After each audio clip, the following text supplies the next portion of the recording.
bien, bonjour à toutes et à tous. Bienvenue à notre webinaire qui est aujourd'hui consacré aux impacts légaux de la Covid-19 sur le transfert d'entreprise. Je me présente, je m'appelle Charles-André Morel, je suis présentement conseiller en transfert d'entreprise au CTEQ, qui est le Centre de transfert d'entreprise du Québec. Avant de passer la parole à notre invité, maître Dominique Babin du cabinet BCF, j'aimerais vous mentionner que nous serons assistés aujourd'hui de ma collègue Mélanie Desrosiers, qui agira à titre de soutien technique pour ce webinaire. Ce sera également à Mélanie que je ferai appel durant ce webinaire pour me nommer les questions qui seront posées en direct par vous, les participants, sous l'onglet Q&A. Je vais en reparler dans un instant. Comment va se dérouler ce webinaire? Tout d'abord, nous avons récolté de nombreuses questions d'ordre légal de la part de nos clients, que ce soit des propriétaires d'entreprises, que ce soit des repreneurs intéressés à acheter une entreprise, voire même des personnes qui sont actuellement en processus de transfert d'entreprise. Je vais donc poser ces questions à Maître Babin. Mais je vous invite également à poser vos propres questions dans l'espace qui est prévu à cet effet. Dans Zoom, vous voyez un petit onglet Q&A, donc n'hésitez pas à répondre à ces questions-là. Toutes les questions qui vont être posées dans le chat ne seront malheureusement pas considérées. Donc, je vous remercie pour votre compréhension. Tout de suite, je passe la parole à Maître Babin pour que vous puissiez vous présenter ainsi que votre cabinet BCF. Bonjour Maître et merci beaucoup. Bonjour Charles-André, merci beaucoup d'être présent. Merci au CETEC de m'avoir invité et aussi merci aux participants d'être présents. On ne vous voit pas, mais on sait que vous êtes là nombreux. Merci. Donc, je me présente. Mon nom est Dominique Babin. Je suis avocate et associée au cabinet BCF Avocat d'affaires où je pratique en droit corporatif et commercial. Donc, j'accompagne les entreprises et les entrepreneurs dans les aspects juridiques de leurs divers projets d'affaires. Donc, ça peut être des projets d'acquisition, des projets de réorganisation, des projets de croissance, de transformation ou de transfert d'entreprise. Je travaille plus particulièrement dans le secteur manufacturier et des sciences de la vie et je pratique déjà depuis 20 ans. Oui, le temps passe vite. Quant à BCF Avocat d'affaires, bon, le nom le dit, on est un cabinet de droit des affaires. On est basé à Montréal et à Québec. On a aussi des places d'affaires en Europe, surtout pour la propriété intellectuelle. Nous avons plus de 300 professionnels dans divers domaines. Donc, oui, le droit des affaires, mais la fiscalité, le litige, le droit d'emploi, les brevets et marques de commerce, l'immigration d'affaires, la planification successorale et le financement bancaire, et j'en oublie sans doute. On existe depuis déjà 25 ans cette année. Malheureusement, on a fêté notre anniversaire durant le confinement. C'est pas de chance. Merci pour cette introduction, je vous remercie infiniment. Justement, avant de passer aux premières questions qui nous ont été posées, je voulais savoir, Maître, selon vous, quels ont été actuellement les effets de la crise que vous avez pu constater depuis le début de la pandémie sur les entreprises? Bien, il ne faut pas s'en surprendre. On a constaté un ralentissement important des activités de M&A, comme on appelle, de fusion-acquisition, ce qui n'empêche pas les entreprises de continuer de fonctionner, puis de s'améliorer, puis de se transformer. Mais pour ce qui est des transactions de vente et d'acquisition d'entreprises, je vous dirais que l'impact dépend de plusieurs facteurs. Entre autres, ça a dépendu du degré d'avancement de la transaction. C'est certain que des transactions où la vérification diligente commençait ont tendance à être plus suspendues ou arrêtées, alors que des transactions très avancées sont allées de l'avant ou continuent d'aller de l'avant. Ça dépend aussi, évidemment, du secteur d'activité. Il y a des secteurs qui sont plus touchés que d'autres, malheureusement, par la crise. D'autres qui sont moins, et même d'autres qui accélèrent dans les crises. Et puis, finalement, ça dépend beaucoup du degré de tolérance au risque des acheteurs, mais aussi de l'appétit des parties pour la transaction, que ce soit du côté du repreneur ou du vendeur. Effectivement. Justement, pour vous parler qu'il y a peut-être des choses qui sont déjà avancées, qu'il peut y avoir des transactions qui sont en cours. Le premier segment qu'on va aborder, c'est tout ce qui concerne les lettres d'intention, les offres d'achat. C'est sûr qu'actuellement, il peut y avoir des lettres d'intention qui ont été émises entre un cédant et un repreneur, voire même des offres d'achat conditionnelles au financement, et dont l'échéancier arrive à terme ou le sera sous peu. On voit aussi qu'actuellement, il y a des institutions financières qui vont prioriser la gestion avec leurs clients pour des programmes d'aide financière gouvernementale voire de l'endettement de leurs entreprises. Ils ne font pas ou peu aujourd'hui d'analyse sur des nouveaux projets d'achat ou de rachat d'entreprise. Et donc la question est la suivante, quelles recommandations seriez-vous en mesure de faire aux parties prenantes actuellement qui sont dans un processus avancé d'aide d'intention ou offre d'achat? Donc, c'est une question à plusieurs volets. Oui, je me doute bien. Je vais commencer par résumer, puis je m'excuse pour ceux qui sont très, très familiers avec ces notions-là, mais ça va m'aider aussi pour vous faire part de mes recommandations. Résumer les diverses étapes à laquelle on pourrait se trouver techniquement. Donc, on pourrait être au niveau de la négociation préalable. Il peut y avoir une entente de confidentialité ou pas qui a déjà été signée, mais ça, c'est vraiment préalable. Donc, ça, c'est la première étape. Deuxième étape à laquelle on peut être rendu à la lettre d'intention. La lettre d'intention, généralement, on précise dans la lettre qu'elle n'est pas contraignante, donc qu'elle ne crée pas d'obligation légale de procéder à la transaction, sauf les effets légaux liés à la confidentialité et puis à l'exclusivité des négociations. Donc ça, c'est le stade de la lettre d'intention. Parfois, dans le cadre d'une transaction, on peut se rendre plus loin. On peut avoir carrément une promesse d'achat. On est plus familier avec les promesses d'achat dans le domaine immobilier. Donc, on s'est engagé à faire une transaction, puis on attend une réponse de la part du vendeur. Mais ça peut arriver aussi dans le contexte de transfert d'entreprise. On peut aussi être à l'étape où on a déjà une entente signée. Donc là, c'est une entente qui est beaucoup plus détaillée puis qui va préciser les conditions qui devront être rencontrés avant de procéder à l'acquisition telle quelle. Puis on peut déjà avoir procédé à la clôture, puis avoir déjà une transaction derrière nous et être rendu à l'intégration.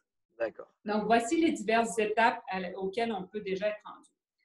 Maintenant, pour vous faire part de mes recommandations, selon l'étape à laquelle on est déjà rendu, je vais me mettre dans les souliers du repreneur, donc de l'acheteur, pour savoir à chacune de ces étapes-là, est-ce que je peux ou je devrais ou je n'aurai pas le choix de me retirer. Donc, si vous êtes à l'étape des négociations préalables, je vous dirais que de façon générale, il n'y a pas d'inquiétude ou il n'y a pas de souci à se retirer de la transaction, d'informer le vendeur que, vu les circonstances, vous avez décidé soit de vous retirer ou d'attendre un peu, de voir comment les choses vont se passer. C'est ce qu'on voit grandement, là. Et puis, il n'y a pas vraiment de formalité à rencontrer de ce côté-là. Si vous êtes à l'étape, par contre, de la lettre d'intention, même si on dit que la lettre d'intention ne crée pas d'obligation de procéder à la transaction comme telle, il y a beaucoup de jurisprudence, surtout au Québec, qui indique que les deux parties ont toujours l'obligation de négocier de bonne foi. Donc, si vous êtes un repreneur et que vous décidez de vous retirer ou de reporter ou de repenser à la transaction, vous pouvez le faire, mais la façon de le faire va quand même être importante. Et puis, soyez toujours à l'affût aussi des impacts que ça pourrait avoir sur le vendeur. Si vous savez déjà que vous ne voulez pas procéder à la transaction, envoyez pas votre liste, ou bien si vous avez déjà envoyé une liste de questions de vérification diligente, vous pouvez dire tout de suite au vendeur d'arrêter de faire ces exercices parce que c'est quand même un exercice qui est coûteux de la part du vendeur, puis vous voulez agir de bonne foi. Donc, la façon de faire est importante. Aussi, un conseil pour les repreneurs, si vous êtes au stade de la lettre d'intention, faites attention à la clause d'exclusivité. Si vous décidez d'attendre pour voir ce qui va se passer, pour voir comment la crise va évoluer ou va se résorber, si vous pensez peut-être reprendre la transaction, assurez-vous que vous ne perdez pas la clause d'exclusivité des négociations. Parce que si vous attendez trop, cette clause-là va peut-être expirer. Normalement, il y a une date limite. Et puis, le vendeur pourrait intéresser, ou la compagnie pourrait intéresser un autre repreneur et vous pourriez perdre une belle opportunité. Donc, même dans une situation comme laquelle on se trouve en ce moment, il y a quand même des belles opportunités et des gens qui sont à la recherche des opportunités. Il ne faut pas en faire abstraction. Si vous avez fait une promesse d'achat, je vous dirais que dans le domaine corporatif, c'est moins habituel que dans le domaine des transactions immobilières. Mais si vous avez fait une promesse d'achat assortie d'un délai, puis que le vendeur a indiqué son intérêt à répondre dans le délai, puis qui est en train de considérer votre offre, mais s'il accepte votre offre, vous allez être lié, puis vous allez devoir procéder de l'avant. Donc, ça, c'est une étape qui pourrait survenir. Maintenant, si vous avez déjà une convention signée, on a deux types de conventions d'achat, soit d'actifs ou d'actions. Ça peut être une transaction où la clôture, donc la transaction a lieu le même jour que la signature de l'entente. Donc, ça, c'est une transaction à une étape. Donc, si c'est signé, bien là, vous êtes déjà à l'étape de la transition, puis vous êtes lié par l'entente que vous avez signée, et puis la vente a eu lieu. On parlera plus tard de la balance du prix de vente et puis on va l'aborder effectivement. Obligations post-clôture. Par contre, c'est possible que vous ayez une transaction en deux étapes. Donc, une convention très détaillée qui est signée et puis qui décrit de façon très précise les conditions à rencontrer pour procéder à la clôture. Et puis, dans cette convention détaillée-là, normalement, on va détailler aussi les obligations des parties pendant une période intérimaire. Et puis, on va préciser aussi qu'est-ce qui arrive s'il y a un événement imprévu ou externe qui survient, puis est-ce qu'on est obligé à ce moment-là ou pas de procéder à la transaction. Donc, si on est dans cette situation-là, il faut regarder attentivement notre convention. Et puis, souvent, les conventions vont prévoir que les parties n'ont pas l'obligation de procéder à la transaction dans l'éventualité d'un événement ou d'une condition défavorable importante. Mais cette notion-là est souvent détaillée, est souvent définie. Et puis souvent, on va exclure d'effets défavorables importants ou de conditions défavorables importantes les conditions macroéconomiques ou les récessions ou les pandémies. Donc, à ce moment-là, ça se peut très bien que vous puissiez même pas invoquer cette clause-là pour vous retirer d'une transaction. Mais il y a d'autres clauses qui peuvent être très pertinentes aussi, comme une obligation de la part des parties de collaborer, de se tenir informés, de ne pas modifier, de continuer d'exploiter l'entreprise comme elle est. Je vais juste vous donner un petit exemple que moi je trouve cocasse, là, mais vous aviez la compagnie Victoria's Secret, que tout le monde connaît, qui avait une convention de vente signée avec un repreneur là, qui s'appelle Sycamore Partners. Et puis Sycamore, dans le cadre de la pandémie, a décidé de mettre fin à la convention d'acquisition. Donc, la clôture n'avait pas eu lieu. Et puis, ils n'ont pas invoqué la pandémie, ils ont invoqué le défaut de la part de la compagnie de se conformer à ses obligations de gestion de l'entreprise pendant la période intérimaire. Puis, ils se sont retirés de la transaction. Donc, c'est un exemple concret d'une transaction qui n'est pas allée de l'avant. Exploiter une clause, justement, qui n'est pas celle de la pandémie, mais une autre. Pour bien comprendre, justement, un repreneur qui serait engagé, qui aurait fait une lettre d'intention, a quand même la possibilité de se retirer de son engagement tant et aussi longtemps qu'il n'y a pas de transaction concrète qui a été engagée. C'est bien cela? Sous réserve des mises en garde que je vous ai faites, oui, effectivement, normalement, il y a possibilité de se retirer de la transaction. Je n'ai pas parlé encore du financement parce que souvent, la transaction, on mentionne soit dans la lettre d'intention ou bien même dans la convention à deux étapes que la condition à la clôture, c'est l'obtention du financement. Mais on va en parler dans un instant, justement. Allez-y, allez-y. Non, je vous remercie infiniment. Juste aussi pour rester dans tout ce qui est lettre d'intention, vous parlez de clause d'exclusivité, justement. Cette clause d'exclusivité, est-ce qu'il y a la possibilité de la geler ou de la prolonger? Parce qu'il y a beaucoup d'incertitudes qui entourent les entreprises avec la situation actuelle. Donc, quand il y a deux parties qui sont en train de discuter, qu'il y a une clause d'exclusivité pour, admettons, 60 jours, 2 mois, et que ça tombe en plein milieu de cette crise actuelle, on peut la prolonger, cette clause-là? On peut la geler puis la reporter ultérieurement? Ça va être une question de négociation entre les parties. Donc, il faut que les deux parties s'entendent, mais de part et d'autre, les parties peuvent aussi refuser. Le vendeur pourrait refuser d'extensionner la période d'exclusivité.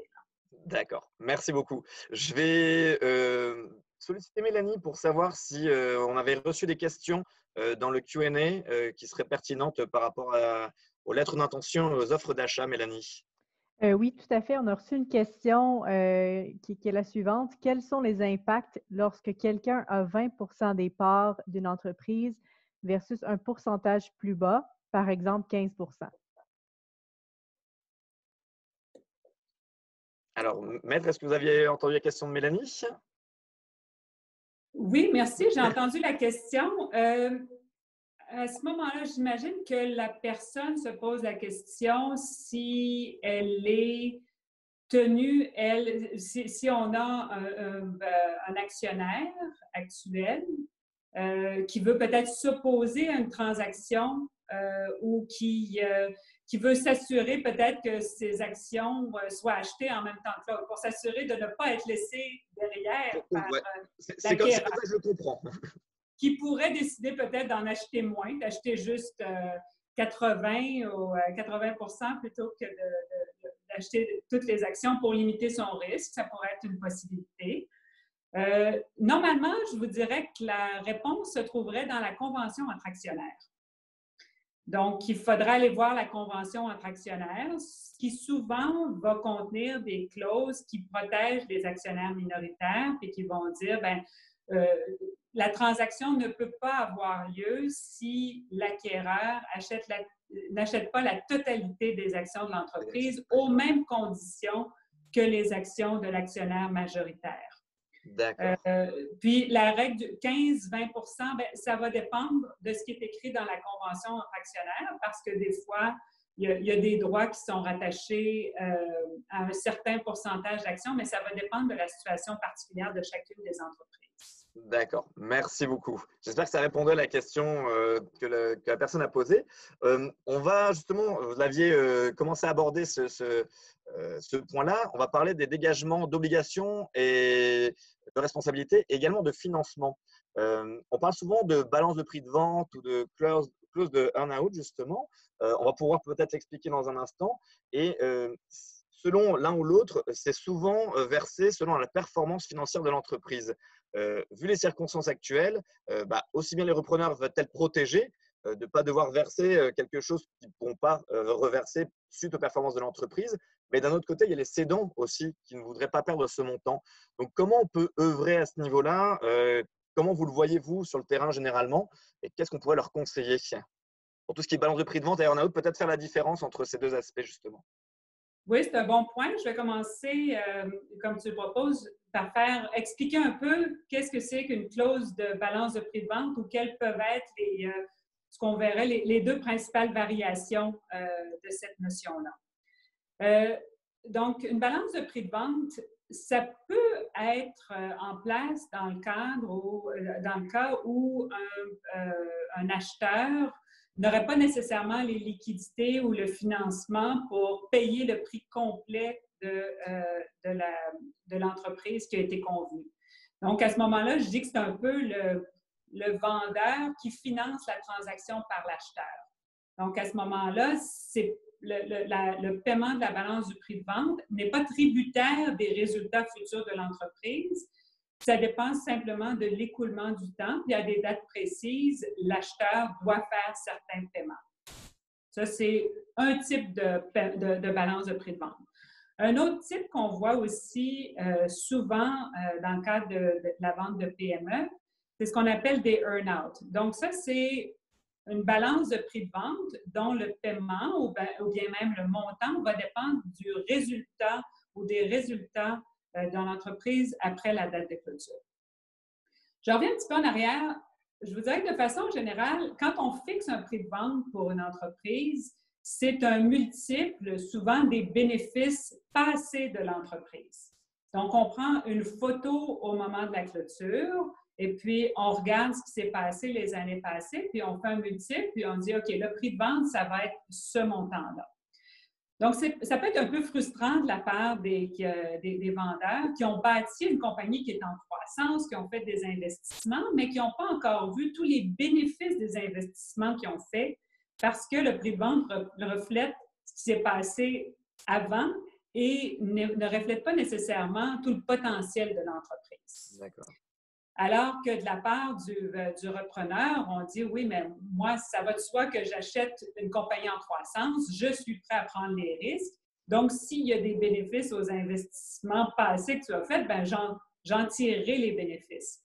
Donc, la clause de earn-out, de balance de prix de vente de type earn-out, c'est un compromis entre la situation du vendeur qui veut bénéficier de ses investissements et du repreneur qui veut bénéficier des risques qu'il prend. Donc, juste avant de répondre à votre question, Charles, je dirais juste, ma recommandation de la part des vendeurs, c'est de toujours se dire qu'ils doivent être satisfaits du montant du prix de vente reçu à la clôture, puis de voir le earn-out comme étant, je dirais pas un bonus, mais c'est... il y a souvent des enjeux qui sont liés au paiement du earn-out qu'on gère d'une façon ou d'une autre dans le contrat, mais c'est toujours une portion plus risquée du paiement du prix de vente. Donc, ça, c'est les deux situations dans lesquelles on peut être. Je vous dirais que si la balance du prix de vente est de type financement par le vendeur, si je peux dire, ma première recommandation, quand on accepte ce type de vente-là, c'est de s'assurer qu'on a les assurances nécessaires qu'on va recevoir le paiement en question. Des fois, on peut avoir une sûreté de la part de l'acheteur sur certains actifs pour faire en sorte que si on ne reçoit pas la balance du prix de vente, on peut au moins exercer cette sûreté-là contre les actifs. Ou bien on peut avoir une partie du paiement qui est mise sous écrou auprès d'un tiers. Ou avoir quelque chose qui nous protège. Mais qu'on ait ça ou pas, normalement, si la seule condition pour le paiement de la balance du prix de vente est l'écoulement du temps et que le temps s'est écoulé, la situation, malheureusement pour les repreneurs, la situation du coronavirus, mais de la COVID-19, fait en sorte que le paiement reste dû. On en parlera plus tard, mais la notion de force majeure, c'est quelque chose qui t'empêche d'exécuter une obligation. Mais les banques sont toujours ouvertes, les paiements peuvent encore être faits. Donc, si la seule obligation, c'est de faire le paiement, le fait que ce ne soit pas le moment idéal financièrement, ce n'est pas un facteur pour invoquer la force majeure de la part du repreneur qui préférait ne pas faire le paiement de la balance du prix de vente. Ça, c'est la réponse peut-être plus facile, mais je sais que la réalité n'est pas toujours aussi simple, mais c'est la réponse juridique que je peux vous donner sans avoir de cas particulier. Ça, c'est dans le cas de la balance de prix de vente de type financement. Dans le cas de la balance de prix de vente de type earn-out, étant donné que c'est souvent lié aux performances de l'entreprise après la clôture, il est fort possible que la compagnie qui a été transférée ait une performance qui n'était pas celle qui était attendue avant la pandémie, puis c'est compréhensible. Pour consoler le vendeur, je dirais que s'il a été satisfait du montant du prix de vente qui est reçu comme reflétant la valeur réelle de l'entreprise au moment de la clôture, bien, au moins, il a reçu la valeur réelle de l'entreprise et puis maintenant, c'est le repreneur qui a pris le risque lié à la pandémie, puis le vendeur n'a plus ce risque-là. Il y aurait juste le bonus, mais il n'y aurait pas nécessairement les inconvénients liés au risque de la pandémie. Donc ça, c'est un prix de consolation, mais c'est peut-être pas suffisant. Maintenant, est-ce que le vendeur peut demander de renégocier peut-être la période pendant laquelle la performance de l'entreprise va être monitorée pour calculer, pour évaluer le earn-out? Ça peut être quelque chose qui se fasse. Il peut y avoir des négociations à ce titre-là. On pourrait dire aussi, si j'étais le vendeur, je dirais probablement, ou si j'étais l'avocat du vendeur, je lui dirais, va voir dans le contrat pour voir quelles sont les obligations de la part du repreneur pendant la période du earn-out.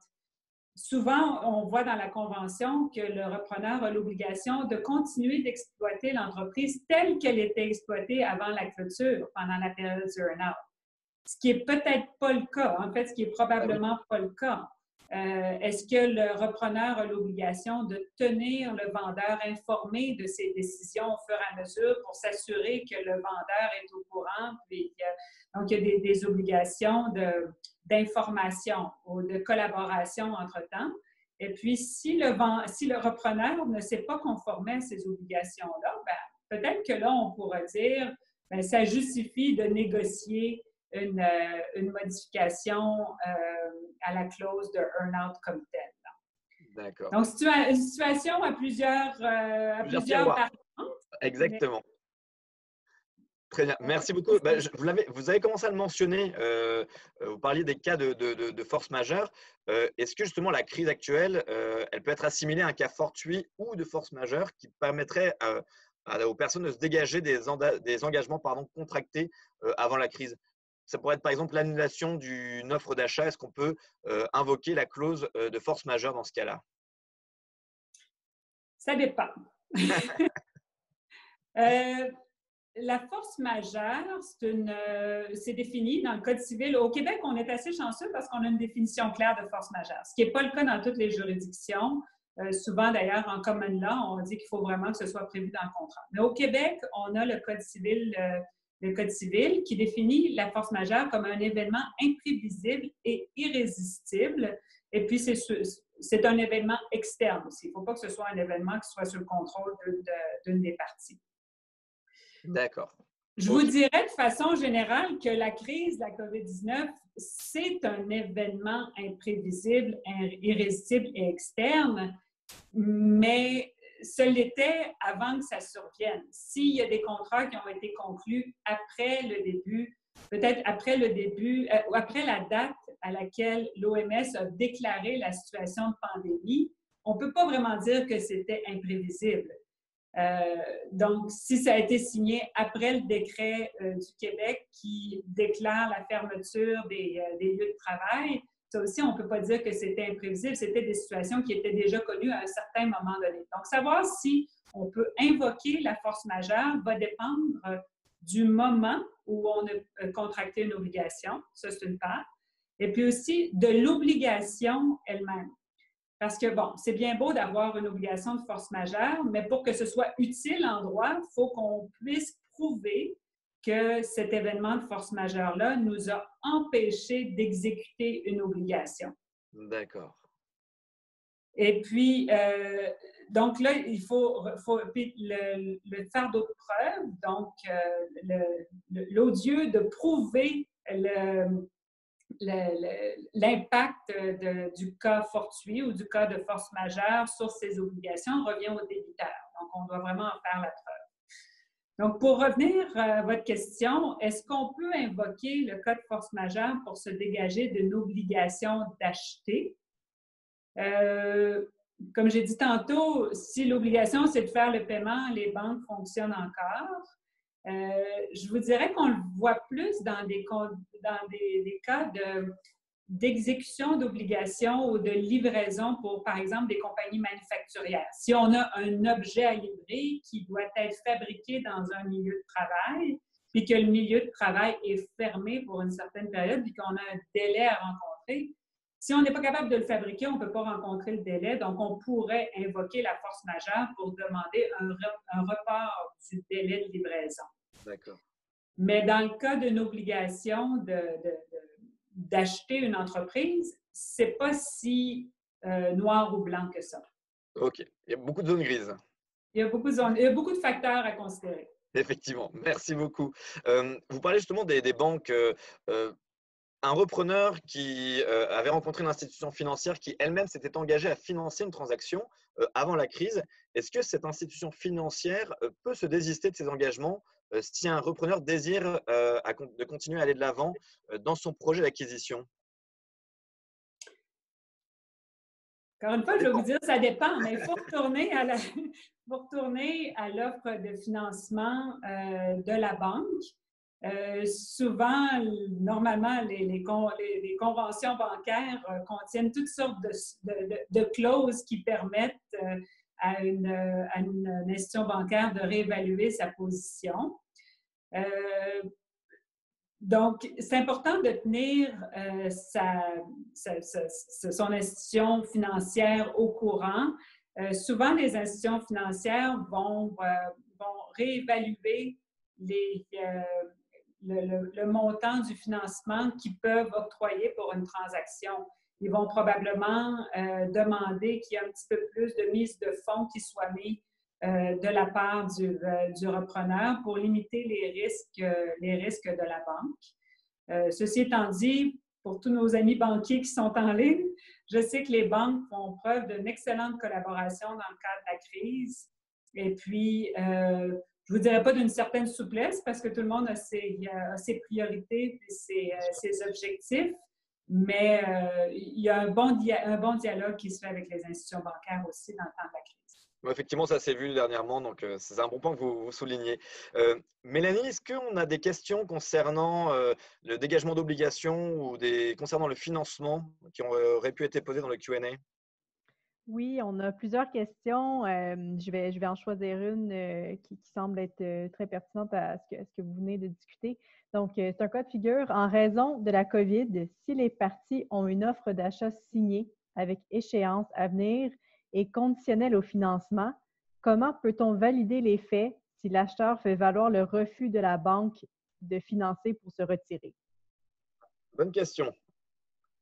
C'est une excellente question. Je comprends que la question vient probablement d'un vendeur plutôt que d'un repreneur. Si je parlais à ce vendeur-là, probablement que je lui dirais de parler au repreneur et de lui dire « Je comprends qu'on était à l'étape de l'offre d'achat, que c'était conditionnel. » Mais je lui rappellerai l'obligation d'agir de bonne foi, l'obligation de négocier de bonne foi aussi. On a des cas où un acheteur ou un repreneur avait une offre d'achat conditionnelle au financement et puis qui n'a pas entrepris les démarches nécessaires pour obtenir le financement. Et puis ça a été considéré comme une obligation, un défaut à cette obligation d'agir de bonne foi. Donc, il faut quand même que l'acheteur fasse les démarches. Maintenant, c'est possible qu'il se fasse dire non. Et puis, si je parlais au repreneur, je lui dirais, peux-tu obtenir de ton institution financière une confirmation écrite qu'ils ne financeront pas la transaction? Et puis, je pense que ce serait prudent et avisé de la part du repreneur de transmettre cette confirmation-là de la banque à son vendeur, ne serait-ce que pour se dégager de tout doute à l'effet de son obligation d'avoir agi ou négocié de bonne foi. Effectivement. Donc, beaucoup de transparence aussi dans le processus pour que chaque partie soit au courant des évolutions, pour qu'il n'y ait de mauvaises surprises non plus en bout de ligne. C'est la clé, c'est l'ouverture, la collaboration. Je pense que c'est au bénéfice de tout le monde. Merci beaucoup. On va passer à une section qui sera la dernière section d'ailleurs. On a reçu quelques questions sur tout ce qui peut être contrat, sur les assureurs, parfois même sur les brevets ou sur certains documents légaux. Si on se penche un petit peu sur les assureurs, c'est quoi l'impact sur les assureurs? On sait que des fois, il y a des assurances de perte d'exploitation qui peuvent exister. Est-ce qu'il y a d'autres solutions également qui peuvent exister quand on a une perte d'activité et on peut bénéficier de certaines clauses avec les assurances ou pas? Ça, c'est la question, je dirais, à 1 000 $, mais ça va être à 1 million. Les assureurs, historiquement, pour les pertes d'exploitation d'entreprise, ils exigent un dommage physique à l'entreprise. Donc, on va pouvoir avoir une indemnisation dans le cadre d'un feu, d'une inondation, à moins qu'il y ait des exclusions, évidemment, ou d'un dommage vraiment physique à l'entreprise. Jusqu'à maintenant, officiellement, on n'a pas de cas au Québec où une infection à la COVID-19 serait considérée comme un dommage physique. Mais on en a vu un récemment en Ontario. Donc, si je conseillais une entreprise qui avait été elle-même infectée ou qui avait eu un de ses employés qui était infecté par la COVID-19 et qui avait dû cesser ses opérations en raison de cette infection-là, je lui dirais probablement de faire sa réclamation en disant qu'il y a eu un dommage physique parce qu'il y avait un virus dans l'environnement de travail. Mais sinon, le simple fait qu'il y ait le décret gouvernemental qui empêche les... on est encore... tout le monde est encore en train d'essayer de trouver des solutions à la situation Oui, bien sûr, actuelle. oui. Et je vous dirais que probablement que les discussions ne sont pas terminées, mais jusqu'à maintenant, ce que j'ai entendu, c'est que les assureurs ne couvraient pas l'association des activités liées à la pandémie. Mais ça peut toujours évoluer, puis je ne suis pas dans le secret des dieux à ce sujet-là. Merci. D'ailleurs, petite question qui me vient à l'esprit. Si durant les négociations et qu'on est déjà à l'étape de due diligence, vérification diligente, et admettons le vendeur, suite à un problème de santé, décède, c'est pas forcément ce qu'on souhaite, qu'est-ce qu'il en advient quand les négociations sont déjà avancées? Est-ce que les assurances prennent un relais quelconque? Est-ce qu'il y a des clauses qui existent par rapport à ça? Oh, là, vous soulevez, c'est une belle question de droit. Ce sera une excellente question d'examen pour les étudiants en droit. C'est certain que là, il y a des questions de contrat de mariage, de succession. Puis là, vous parlez d'une personne qui décède, mais je vais vous prendre peut-être une situation qui est peut-être un petit peu plus facile à répondre. Quelqu'un qui n'est pas disponible pour poursuivre la transaction, disons, comme exemple, donc qui est hospitalisé ou bien qui est en quarantaine. Maintenant, malgré qu'avec les outils, on peut toujours faire des transactions à distance. En fait, la plupart des transactions se font à distance. Mais disons quelqu'un qui est hospitalisé, ça mène à un bon conseil très pratique à toutes les entreprises. Un, c'est d'avoir un plan de gestion de crise. Ça, c'est une chose. Mais particulièrement si vous êtes dans un processus de vente ou d'acquisition d'entreprise, de la part du vendeur, ce serait peut-être prudent d'avoir une procuration générale à un tiers qui lui permet de signer les documents pour vous en votre absence. Ça, c'est un outil pratique, pas compliqué, pas très cher, mais qui peut vraiment sauver la situation pour des cas extrêmes. Donc, c'est une suggestion pratique ou une recommandation pratique qu'on peut faire aux entrepreneurs qui pensent à transférer leur entreprise. Excellent, merci beaucoup.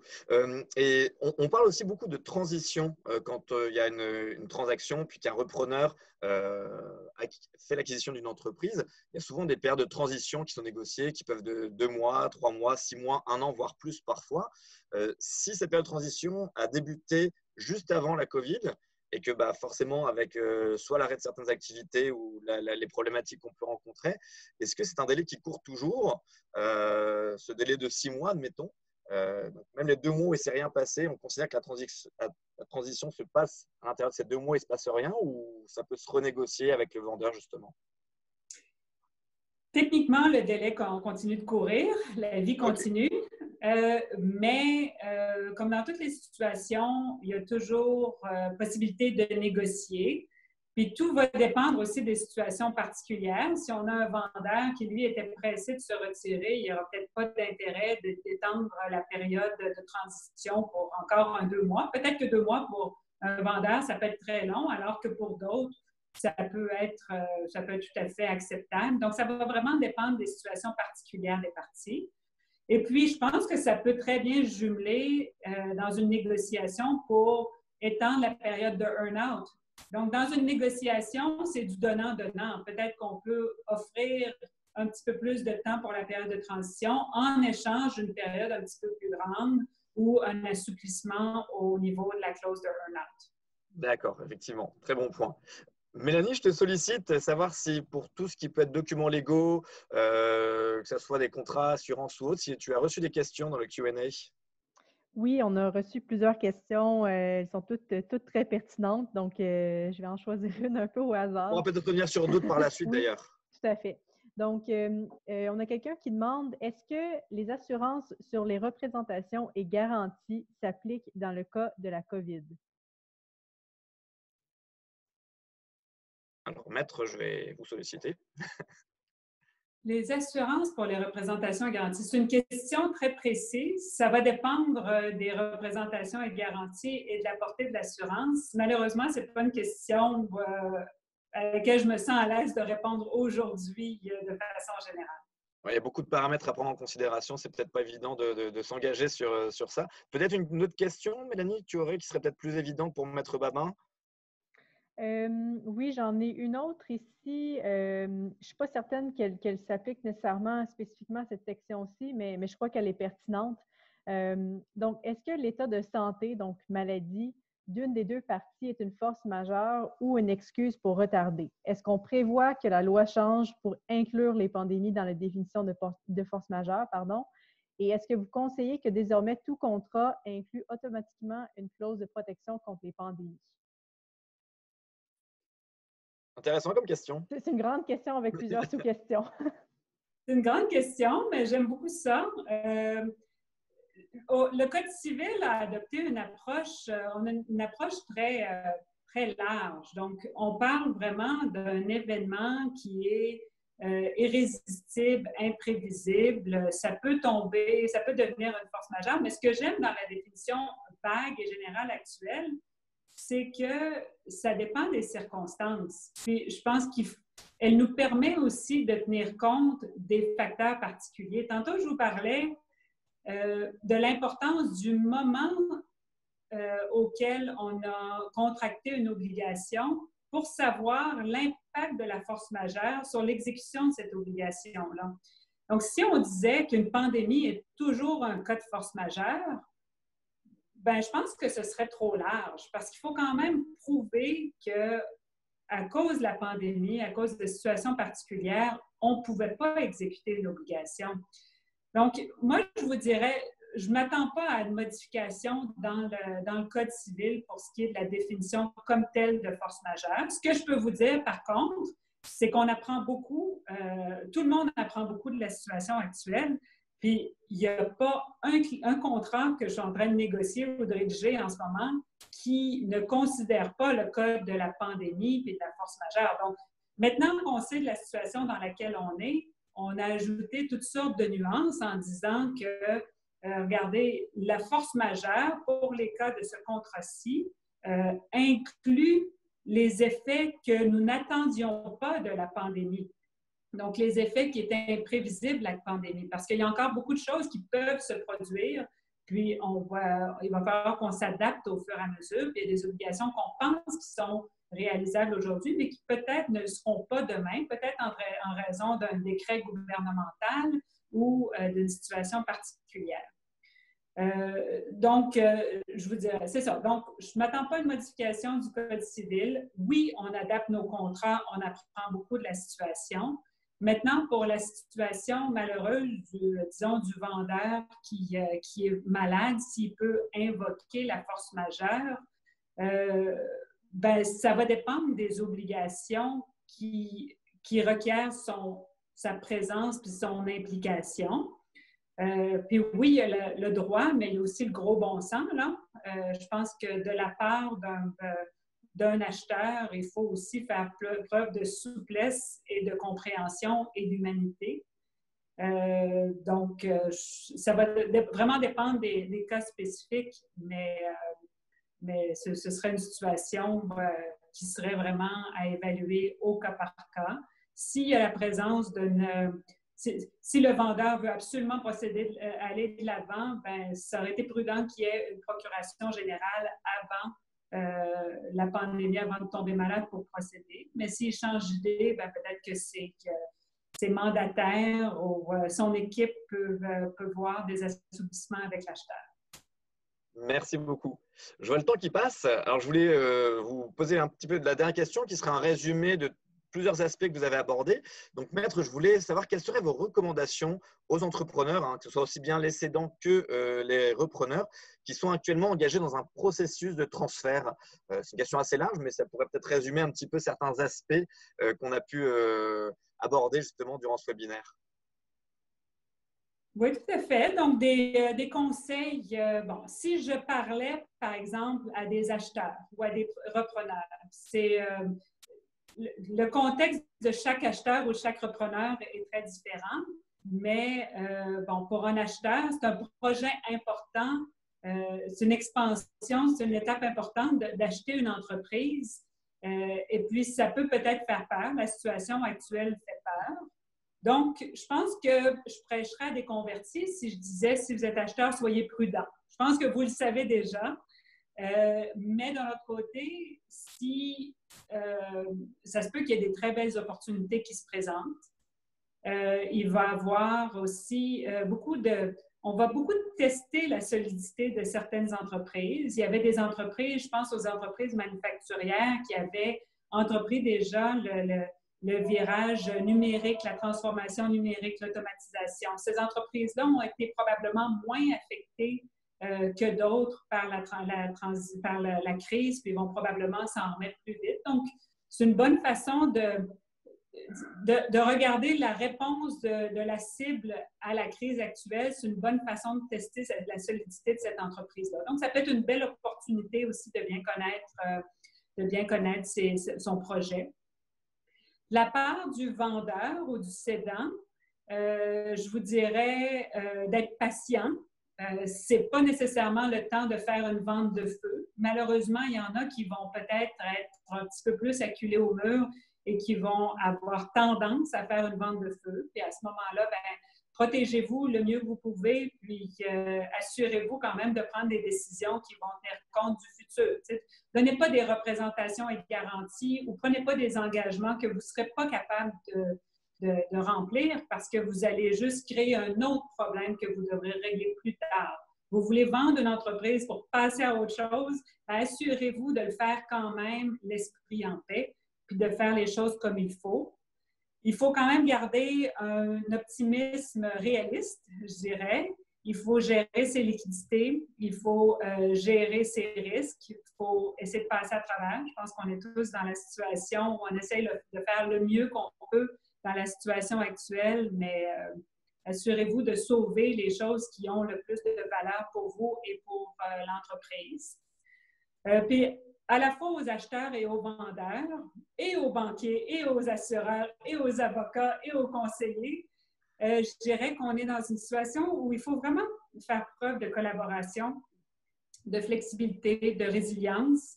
La crise va avoir une fin, puis après la crise, on va tous être ensemble, puis on va continuer de collaborer, puis la vie va continuer. Belle conclusion. Je vous remercie infiniment. Un grand merci, Maître Babin, d'être intervenu ce matin pour ce webinaire. Je vous invite à rester en ligne parce qu'on va avoir des questions dans le Q&A. Rapidement, j'espère que l'ensemble des participants aura apprécié le temps que vous avez passé avec nous ce matin. Je vous invite aussi, pour ceux qui auraient des besoins d'information ou d'accompagnement en transfert d'entreprise, à nous écrire. Vous allez avoir une adresse courriel sur laquelle vous pourrez nous écrire dans un courriel de remerciement que vous allez recevoir sous peu. Donc, n'hésitez pas à envoyer également à cette même adresse des questions auxquelles nous n'aurions pas pu répondre ce matin et nous tenterons de vous revenir le plus rapidement possible avec des réponses. Soyez également à l'affût de notre prochain webinaire qui aura lieu le 19 mai prochain sur le thème du renouvellement stratégique post-Covid. Également, il y aura un lien dans le courriel de remerciement qui va vous être envoyé sous peu. Donc, encore une fois, un grand merci à Maître Babin.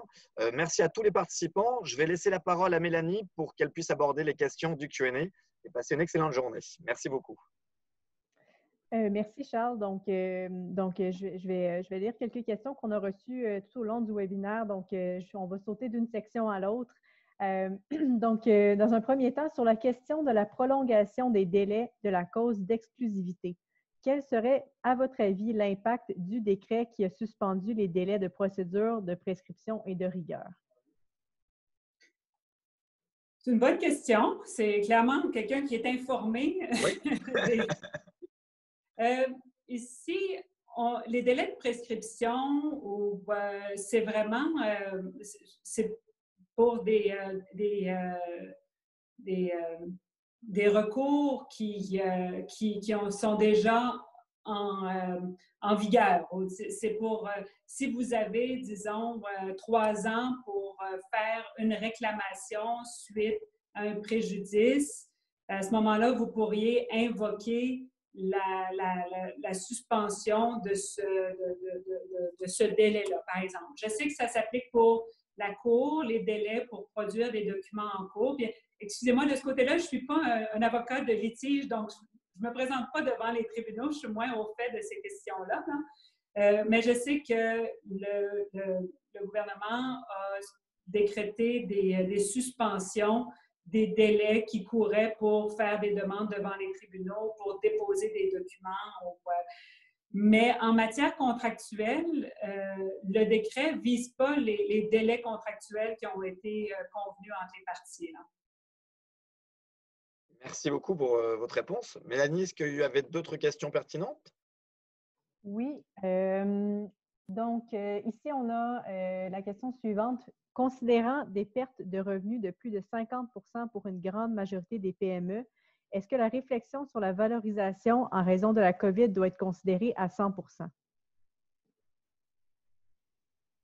Est-ce que pouvez-vous répéter la question, s'il vous plaît? Si je résume, Oui. c'est que s'il y a enfin, je me permets, Mélanie, excuse-moi, Vas-y. avec la perte de revenus qui peut être quasiment 50% pour certaines PME, est-ce que ça va avoir un impact sur la valorisation de l'entreprise? C'est bien ça, Mélanie? C'est comme ça qu'il faut bien la comprendre, la question? Je vais juste la relire pour bien m'en assurer. Donc, considérant des pertes de revenus de plus de 50 pour une grande majorité des PME, est-ce que la réflexion sur la valorisation en raison de la COVID doit être considérée à 100 Je pense que je comprends la question dans le sens, la question vient probablement d'un vendeur éventuel ou de quelqu'un qui veut s'assurer d'avoir la pleine valeur de l'entreprise s'il la vend dans un avenir relativement rapproché. Je vous dirais que le multiple des bénéfices de l'entreprise, c'est une formule qui est utilisée pour établir la valeur de l'entreprise, mais c'est quand même une notion consensuelle, dans le sens qu'il n'y a pas de loi qui dit que la valeur doit être X ou doit être Y. Donc, je pense qu'une entreprise qui est capable de démontrer que ses bénéfices ont diminué pendant la période de la crise, c'était une situation exceptionnelle et puis les actifs ont été affectés le moins possible, il va probablement pouvoir démontrer que c'était une situation exceptionnelle et puis que les revenus ont repris de façon stable pour la période après la crise. Mais ça va être du cas par cas. Et puis, c'est certain que la crise, surtout pour les entreprises qui ont été durement affectées et qui ne sont pas capables de démontrer qu'ils vont reprendre le dessus après la crise puis revenir à leur résultat antérieur, c'est certain qu'il va y avoir des baisses de valeur d'entreprise. Je ne suis pas un évaluateur d'entreprise, je ne suis qu'une avocate, mais je pense que c'est à prévoir. Effectivement. Merci beaucoup. Mélanie, s'il y avait d'autres questions, je t'en prie. Oui. Donc, un petit retour là, au début du webinaire, donc par rapport à balance de prix de vente. Est-ce qu'il peut y avoir une balance de prix de vente et de plus un paiement earn-out dans la même structure? Oui, ça peut être une combinaison des deux. Puis à ce moment-là, il faut voir est-ce qu'il y a des conditions de paiement qui sont différentes selon les deux aspects de la balance de prix de vente, soit de type financement ou de type earn-out. Puis à ce moment-là, on revient à la question initiale, quelles sont les conditions pour le paiement, puis est-ce que ces conditions-là sont rencontrées? Est-ce que la situation actuelle a un impact sur le montant qui devrait être payé? Donc, normalement, si vous avez un contrat bien rédigé, tout devrait être dans le contrat. Il faut le regarder au cas par cas. Excellent, merci beaucoup. Mélanie, s'il y avait d'autres questions? Oui. Donc, dans le cas d'échange électronique de documents entre deux parties, est-ce qu'une photo ou un scan d'un document signé à la main est suffisante ou un service de signature digitale est nécessaire? Je vous disais, le contrat existe du simple consentement des parties. Donc, techniquement, on pourrait avoir une poignée de main et puis invoquer qu'on a un contrat. La raison pour laquelle on veut des documents signés, c'est pour pouvoir faire la preuve de ce contrat-là. Il est pas inhabituel, surtout dans des transactions où les parties se connaissent, il y a des avocats qui sont impliqués, qu'on se dise qu'on est satisfait d'avoir des photos de signature ou avant c'était des scans de signature. Donc, c'est pas inhabituel qu'on accepte qu'on accepte que ce soit suffisant comme preuve et qu'on puisse s'y référer. Donc, c'est pas inhabituel, mais ça peut compliquer un petit peu la preuve. L'avantage des logiciels de signature électronique, c'est qu'il y a tout un système qui permet de prouver que la signature a été donnée par quelqu'un à un moment donné, à un document en particulier. Donc, ça dépend vraiment du niveau de confort ou de sécurité ou de confiance que vous avez entre les parties. Sauf certains documents, évidemment, là, il y a des documents de transfert de biens immobiliers et puis certains documents qui doivent être notariés. Mais en matière contractuelle, de façon générale, on peut se satisfaire de documents signés. Puis dans les circonstances, c'est des signatures à distance. Et puis, c'est souvent suffisant. Merci beaucoup. Parfait. Mélanie, je ne sais pas si on a encore le temps pour une ou deux questions peut-être? Je dirais probablement deux questions ou sinon 3 courtes questions à voir. Donc, en cette période, quels sont les indicateurs à prendre en compte dans un processus d'achat? Peuvent-ils nous aider à définir le moment de l'achat de la signature? Est-ce que tu peux juste poser la question? J'ai raté une petite partie. Pas de problème. Donc, en cette période, quels sont les indicateurs à prendre en compte dans un processus d'achat? Peuvent-ils nous aider à définir le moment de l'achat ou de la signature? Les indicateurs pour ce qui est de l'achat. Mais je vous dirais que ça dépend des entreprises. Puis je vais tenter une réponse. Je me dis que c'est probablement un acquéreur oui. qui se demande quand est-ce qu'il va pouvoir prendre sa décision finale. Exact. C'est comme ça que je le vois aussi. Donc, les indicateurs vont dépendre de plusieurs facteurs. Je m'excuse de toujours donner la réponse, ça dépend, mais c'est souvent le cas. C'est la réponse que il y a tellement de paramètres qui entrent en considération que on ne peut pas répondre comme ça d'une manière unilatérale. De façon généralisée. Je vous dirais que les indicateurs, il faut regarder ce que dit si vous avez une lettre d'intention, par exemple, si vous avez une clause d'exclusivité qui vient à échéance à un certain moment, je vous dirais que le premier indicateur, c'est de savoir, OK, quand est-ce que je perds l'exclusivité ou pas? Donc, ça, ce serait quelque chose d'important. Des indicateurs, quand la réouverture des entreprises va être, ou bien des milieux de travail, va être un moment charnière. Je pense de voir comment les entreprises vont reprendre, les mesures qui vont être mises en place, la vitesse à laquelle les activités vont reprendre vont être un bon indicateur. Je me dis, s'il y a quelque chose de positif à la crise actuelle, c'est que ça va avoir vraiment testé la résilience et la solidité de nos entreprises. Et puis, il faut voir est-ce que la compagnie qu'on souhaite acheter est assez souple ou assez flexible pour se remettre rapidement en selle.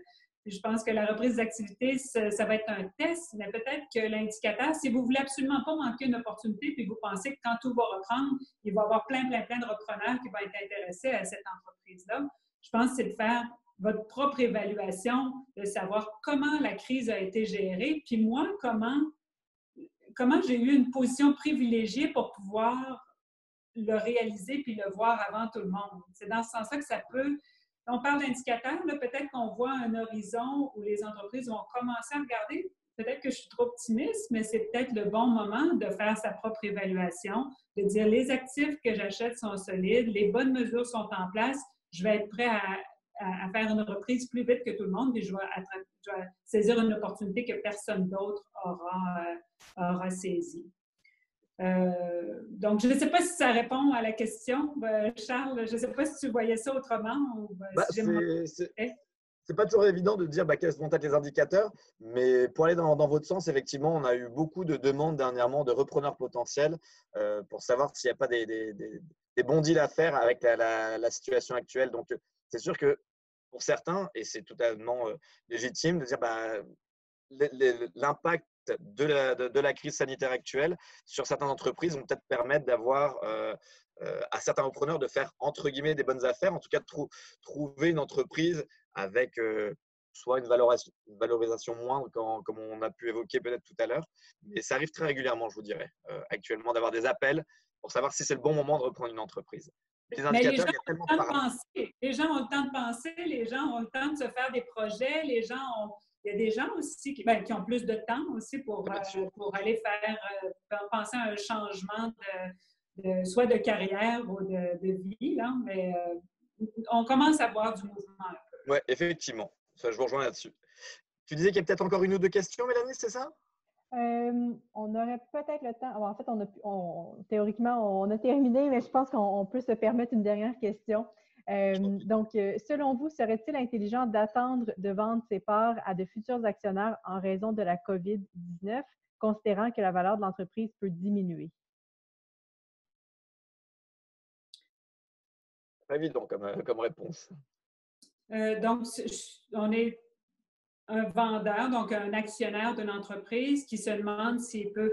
C'est certain que si le prix a déjà été négocié et que le prix n'est pas remis en question, là, la question ne se pose pas. Mais d'après ce que je comprends, là, on a un vendeur dont peut-être l'acheteur essaie de renégocier le prix en raison de la situation actuelle à cause des baisses de revenus. Comme je disais tantôt, moi, j'éviterais les ventes de feu, mais chaque situation est particulière. Il y a des gens qui sont plus pressés que d'autres. Puis aussi, peut-être qu'on peut accepter une baisse de prix parce qu'on ne veut pas assumer les risques ou les dépenses additionnelles qui vont devoir être encourus au cours des prochains mois.